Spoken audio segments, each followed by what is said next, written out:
Bonjour et bienvenue dans Verizon Decrypt. Aujourd'hui, on va parler de DDoS et on va parler de défense efficace contre cette menace avec Mark Schusterman. Bonjour Marc. Bonjour Bertrand. Vous êtes principal architecte Security Solutions de Verizon Business Group. On a toute la carte de visite comme ça et vous allez nous aider à décrypter tout ça. Pour commencer, DDoS est un acronyme. Donc déjà, qu'est-ce que cet acronyme? Et ensuite, que recoupent les différentes attaques DDoS? Alors le DDoS, dans un premier temps, c'est effectivement un acronyme qui signifie Distributed Denial of Service, avec un accent français, et qui signifie Denial of Service, c'est un déni de service, c'est-à-dire le fait de rendre inopérant un service sur Internet, typiquement, et de manière à ce que plus personne ne puisse y avoir accès, que ce soit du e-commerce ou que ce soit un accès VPN. Et le fait distributed, c'est-à-dire que l'attaque est distribuée, vous avez des attaques qui viennent que d'un seul serveur, mais les attaques distribuées qui viennent de centaines de serveurs sont ce qu'on appelle les attaques distribuées, donc plus compliquées à se défendre. Est-ce que vous pouvez nous décrire en quelques mots l'état de l'art, entre guillemets, de la menace DDoS sur les sites de e-commerce en France ? Alors, de manière générale et indépendamment du secteur d'activité, il y a beaucoup d'attaques DDoS qui se produisent et dont on n'entend pas forcément parler. De manière générale, ce dont on entend parler, c'est les ransomware, c'est les extractions de données. Pourquoi ? Parce que la réglementation qui est nouvelle, qui date de 2018, impose une communication de ce genre d'attaque. Et du coup, ça devient quelque chose d'extrêmement visible au niveau des médias. Tout ce qui est DDoS, en revanche, ce sont des attaques, on n'est pas obligé de les expliquer. En revanche, ça peut devenir extrêmement visible. On l'a vu en 2016 avec des attaques sur Twitter, mais en fait, qui attaquaient les serveurs DNS et qui empêchaient les gens d'accéder à leurs serveurs.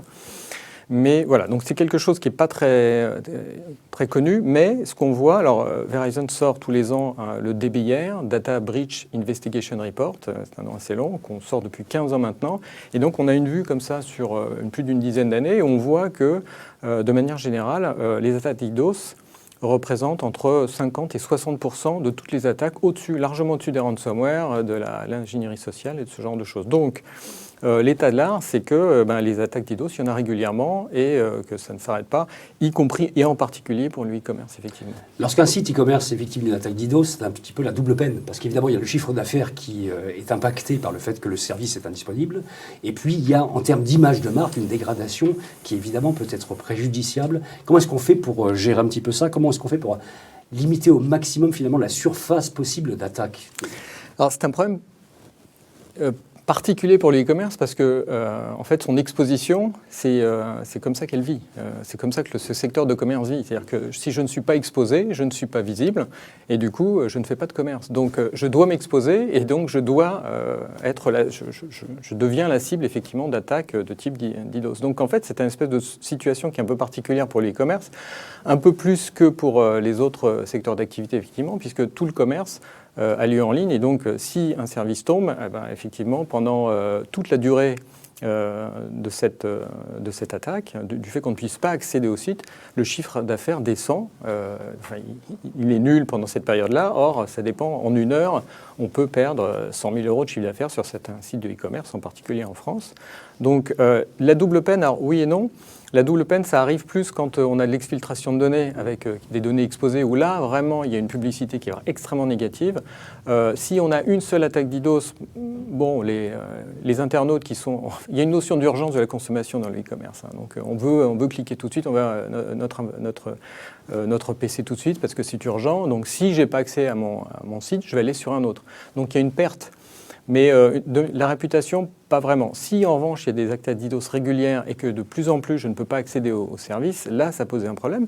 Mais sur l'arrière de e-commerce, c'est toute la partie supply chain qui est aussi liée à cette activité de e-commerce, qui peut être attaquée par des systèmes DDoS. Et là, effectivement, ça va être la réputation qui va être engagée pour cette entreprise. Face à la menace DDoS, il faut prévenir et guérir. Comment est-ce que vous faites chez Verizon, en fait, pour apporter des réponses à ces deux façon de penser simultanément? Alors prévenir, c'est fondamental, c'est-à-dire se préparer en fait. Mais il faut un programme de sécurité,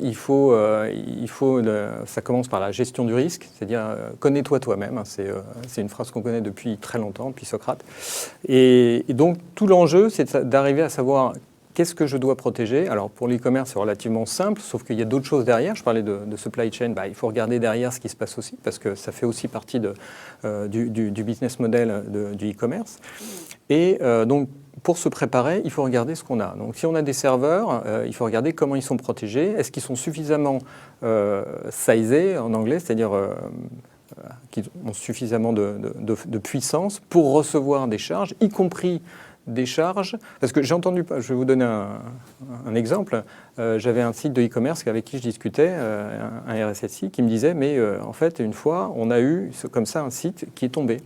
Non pas parce que c'était une attaque DDoS, mais parce qu'en fait, il y avait une campagne marketing et qu'en fait, bon, c'était il y a quelques années, aujourd'hui ça n'existe plus trop parce qu'on a des méthodes de scaling comme ça sur les systèmes, mais le site est tombé parce qu'il y avait trop de demandes en même temps, ce qu'on a vu sur d'autres sites, ce qui s'est déjà produit, mais en fait, la publicité fait ça. Donc, il faut préparer, donc savoir faire de l'ingénierie des systèmes, mais aussi il faut savoir voir comment on va être susceptible de recevoir une attaque DDoS, aussi faire ce qu'on appelle du pen test, hein, c'est ce qu'on propose d'ailleurs chez Verizon, c'est-à-dire faire des tests de pénétration, se mettre à la place du hacker et voir par où on peut passer pour accéder et éventuellement provoquer des dommages sur les serveurs, et puis se préparer à avoir quelque chose pour se prémunir d'une attaque DDoS éventuelle. Justement, pour se prémunir, il y a des audits de vulnérabilité, il y a des stress tests sur les infrastructures.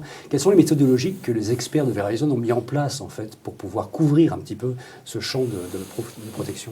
Alors, on a toute ce qu'on appelle une practice professional services qui va revenir, comme vous le soulignez, sur de l'audit. C'est-à-dire qu'on va aller voir exactement qu'est-ce que l'infrastructure client, si elle est susceptible de subir des montées en charge, parce que en fait, les attaques DDoS, on est de deux types, soit applicatives, c'est-à-dire que je vais attaquer l'application sans que ce soit du volume, juste un petit paquet qui est susceptible de mettre en croix le serveur, ou alors je vais attaquer avec du volume, je vais charger le tuyau du serveur lui-même, et du coup, plus personne ne pourra y avoir accès. Donc, tous ces aspects-là sont pris en compte par les experts Verizon qui vont regarder un petit peu, qui vont faire un état des lieux de la posture de sécurité par rapport au domaine d'activité de la société, pour le e-commerce en particulier, y compris encore une fois toute la partie supply chain derrière qu'on ne voit pas, mais qui est également exposée sur Internet, puisqu'on s'appuie sur des partenaires, et qui va comme ça dérouler un programme disant voilà ce que vous devriez faire, et en particulier sur cette partie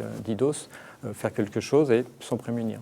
Concrètement, Marc, quelle solution, quel dispositif faut-il mettre en place pour détecter au plus vite, au plus tôt, une menace DDoS? Alors, la problématique de la détection d'une menace DDoS, c'est assez compliqué. D'ailleurs, dans le dernier DBIR, j'ai cité, il y a un test qui était fait sur la capacité de prévoir une attaque DDoS. Et donc, on a mis en place des réseaux neuronaux, donc des choses assez puissantes pour essayer comme ça de récupérer. Alors, les routeurs qui sont au front d'Internet envoient des paquets vers des systèmes de monitoring qui sont capables de dire « Ah, il se passe des choses particulières sur ce routeur-là en particulier ». Mais en fait, quand une attaque DDoS arrive, elle arrive direct. Ça arrive comme je vous le disais, c'est distribué, donc ça arrive par différents chemins. Donc on ne peut pas voir au début de l'attaque ce qui va se produire. Donc, on le voit à la fin. Donc au moment où on la détecte, en général, l'attaque DDoS a commencé. Donc il faut s'en prémunir, il faut être suffisamment rapide et avoir prévu les choses, c'est-à-dire je suis susceptible de me faire attaquer pour pouvoir mettre en place un système de défense rapide. Justement, quand l'attaque a eu lieu, quelle attitude faut-il avoir pour essayer de régler la situation dans les plus brefs délais finalement? Alors, donc, ce qu'on peut avoir fait, alors, si on n'a rien prévu, eh ben, on n'a plus qu'à attendre que ça se passe. C'est un peu le problème. Ou alors on appelle un opérateur comme Verizon, on lui dit est-ce que vous pouvez mettre en place un système de DDoS Defense ou de DDoS Shield chez nous? Et dans ce cas-là, mais ça ne se met pas très rapidement en place. L'urgence de la situation, une attaque DDoS en général, ça peut être 1 jour, 2 jours, 3 jours. Ce n'est pas extrêmement long, mais c'est extrêmement dommageable. La problématique, c'est qu'il faut mettre en place des services de protection. Ça ne se fait pas très rapidement. Donc, encore une fois, on en parlait juste avant, il faut prévoir. Et prévoir, c'est mettre en place cette solution, par exemple, de DDoS Shield, où quand une attaque arrive, une annonce est faite aux équipes, au système, à Internet, par un protocole qu'on appelle BGP, qui est le protocole Internet, qui redirige tous les flux qui arrivaient directement sur le site de e-commerce ou n'importe quel site et qui le redirige vers les sites de nettoyage, ce qu'on appelle les scrubbing centers de Verizon, qui sont eux capables de prendre des terras de données parce qu'ils sont faits pour ça, ils sont capables de nettoyer le trafic. Il y a des gens qui sont derrière, qui vérifient un peu le trafic, qui vont éventuellement appeler le client pour dire est-ce que c'est normal si j'ai 200 gigas qui arrivent de Chine? On va dire non, c'est pas normal.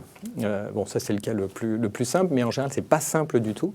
Donc il faut comme ça tuner petit à petit ce trafic pour n'envoyer que du trafic légitime finalement vers le client. Donc là oui, c'est une possibilité de se protéger contre ce type d'attaque. Merci beaucoup Marc Schusterman pour cet éclairage. Merci Bertrand de m'avoir reçu. Si vous voulez en savoir plus sur les différentes solutions contre les DDoS par Verizon, vous avez un lien qui s'affiche sur cette vidéo et vous pourrez également retrouver ce lien sur le texte de présentation qui va avec. Merci. Merci.